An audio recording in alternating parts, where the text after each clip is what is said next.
Sanarwa mai mahimmanci ga waɗanda suke zaune Libya, musamman ma 'yan uwa 'yan Nijar da ke zaune a Libya. Assalamu alaikum wa rahmatullahi ta'ala wa barakatuhu.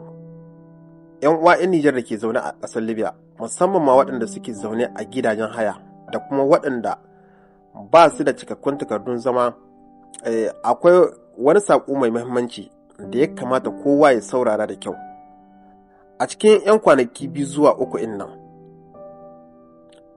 ana ci gaba da nuna damuwa kan bayanan da ke nuna cewa hukumomi na cikin gida na ƙasar Libya suna ƙoƙarin mayar da hankali kan batun baƙin haure da kuma mutanen da ba su da cikakkun takardun zama ɗan ƙasa a cikin ƙasar ta Libya, a cewar hukumomin. Wannan ya sa mutane da dama suka fara nuna damuwa kan yiwuwar za a gudanar da wani kame na musamman, ko ma mu ce tuna aka fara a wasu yankunan kenan.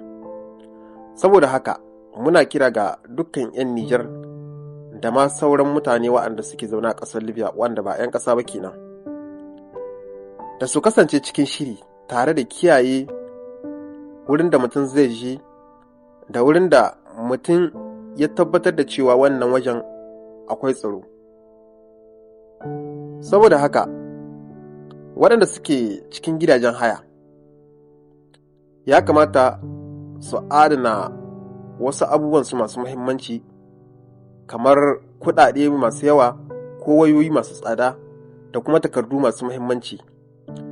Mutum in ma yana da aboki yana tunanin abokin shi can inda yake da sauƙi, ya kamata ma ya ɗauki wannan ƙadarorin nashi ya kai su can wajen abokin shi, domin kun san mutanen nan idan suka shiga wajen kame kamar gidajen hayan babbaku 'yan uwanmu, sukan shiga ne kawai ba sa barin komai, kuɗaɗe, wayoyi, wasu tufafi masu kyau ba su barin komai.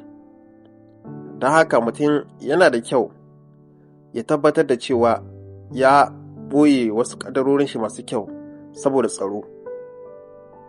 Kuma akwai wasu rahotanni da ke cewa cikin wannan satin Alhamis zuwa Juma'a za su gudanar da wani gagarumin kame wanda ya ɗan sha bamban gaskiya da na saura. Idan mutum ya ce maka an saba yin kame Libya, magana ta Allah yaudara kai ke yi, saboda wannan kamen habbin gazi ana ya gudanar da shi.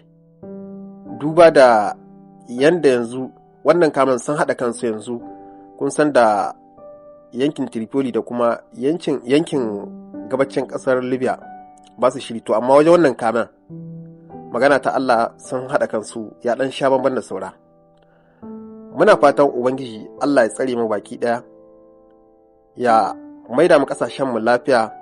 Duk wanda ya shigo ƙasar nan da niyya ya samu abin da zai samu ya koma gida, Allah Ubangiji ya bashi. Wanda kuma ma ya zo aka san haka, Ubangiji Allah ya sa hankalin shi ya shiga cikin jikin shi, domin gaskiya lokaci ya yi da mutanenmu matasa za mu gane cewa mutanen nan idan muka samu abin da muka samu mu ta gida mu nemi sana'a. Allah Ubangiji ya tsare mu baki ɗaya. Ƙarshen wannan jan hankali kenan, sai kuma wani lokaci idan Allah ya kai mu, da fatan za ku ci gaba da kasancewa da wannan channel tamu mai albarka ta Labarin Nijar TV. Muna ci gaba da bibiyar wannan al'amari sau da kafa, da zarar mun samu wani ƙarin haske za mu zo mu sanar da ku insha Allah.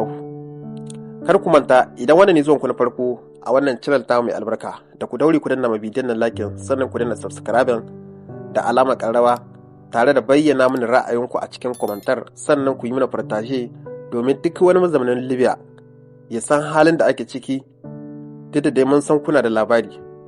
Sai kuma lokaci idan Allah ya kai mu.